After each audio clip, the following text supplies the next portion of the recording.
Morning. I have joyous prairies in the dark again because I still have no light.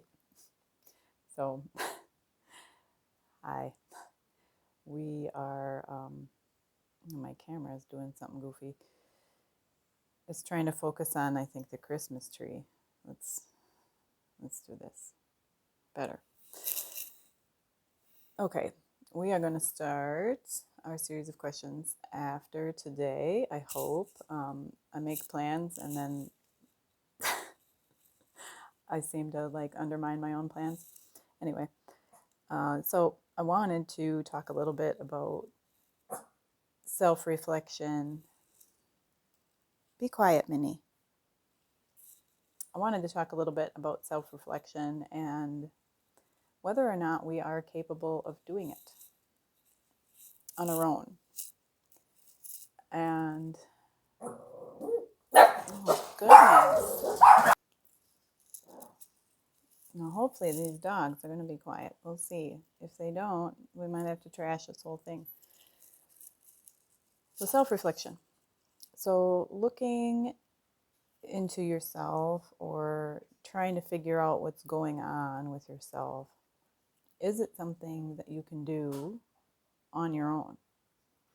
Are you able to turn your emotional intelligence, your cognitive understanding of how people work and how relationships work and how emotions work, are you able to turn that back to yourself and figure yourself out? And I don't know what sparked this necessarily, but it's a thought that's been running through my mind. Like, is this something I can do? I don't think so. As much as this channel has really been about that, for me anyway, I don't know what it's been for you guys. It's been about trying to figure myself out and trying to be better and not operate out of a damaged, broken mindset, you know? I kind of have come to the conclusion, for me anyway, that it's nearly impossible for me to figure myself out by myself. It always takes something else or someone else saying something or pointing something out to me for me to realize, hey, I do that. Or maybe that is how I feel about that. And I always take things back. Anytime someone says to me, I mean, I'm not so open that anytime someone says to me a suggestion or an observance, that I take it to heart immediately. I still have to take it back and filter it through what I filter it through, you know.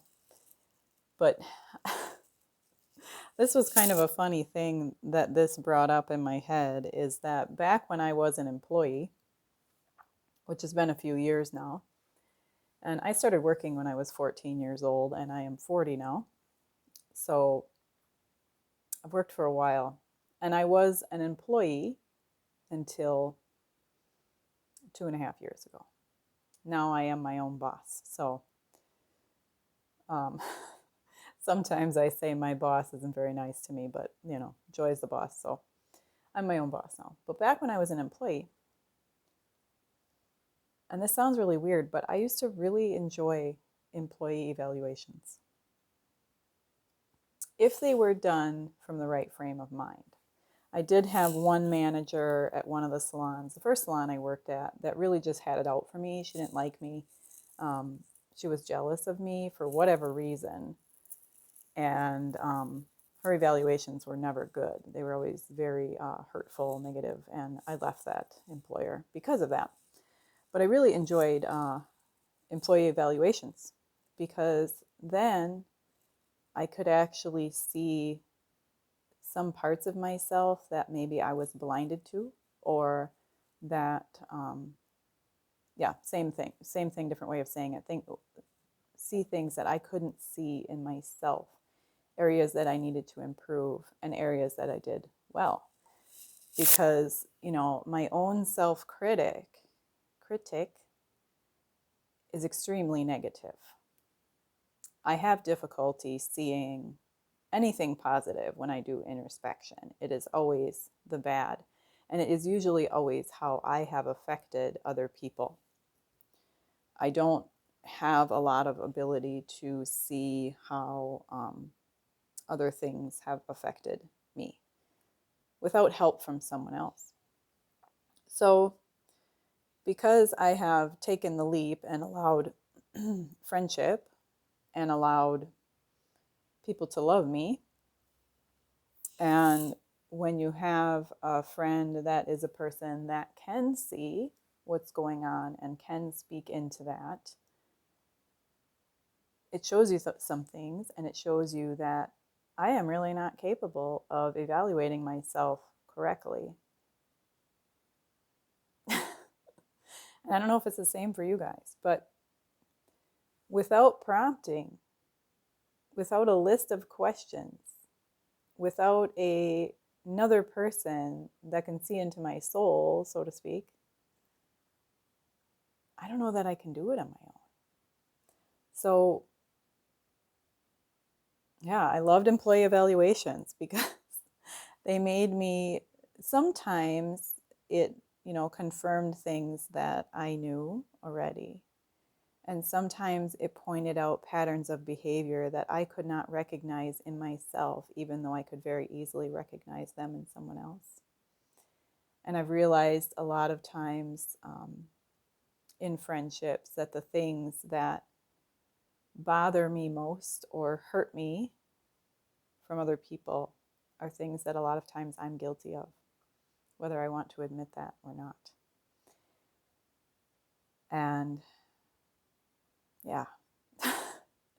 So I'm hoping, these questions like last year are going to help us to look at ourselves in an honest light and not just I want to look good to the world light. Because I think you guys know that I, it is easier for me to show you the negative things that I feel about myself than the positive. And there is a little bit of I don't want to call it false humility necessarily, but a forced humility from some of my upbringing that, and I've discussed this before, that you don't talk about yourself in a positive light because that would be pride. It's better to talk about yourself in a negative light and remain humble. That spins in my head. And which is why when I have someone be very honest with me about good qualities, it's almost kind of triggering because it brings up that I don't want to accept those things because then I'm not humble. And yeah. But the truth to that is I am a precious, precious daughter of the King. And I can still have humility and still love the way I was made. So I guess that's my introduction and my happy Monday morning to you for our questions that are coming up. And what's the schedule going to look like? I don't know, but we shall see. Have a great day, guys. Live and love out of the way you were created.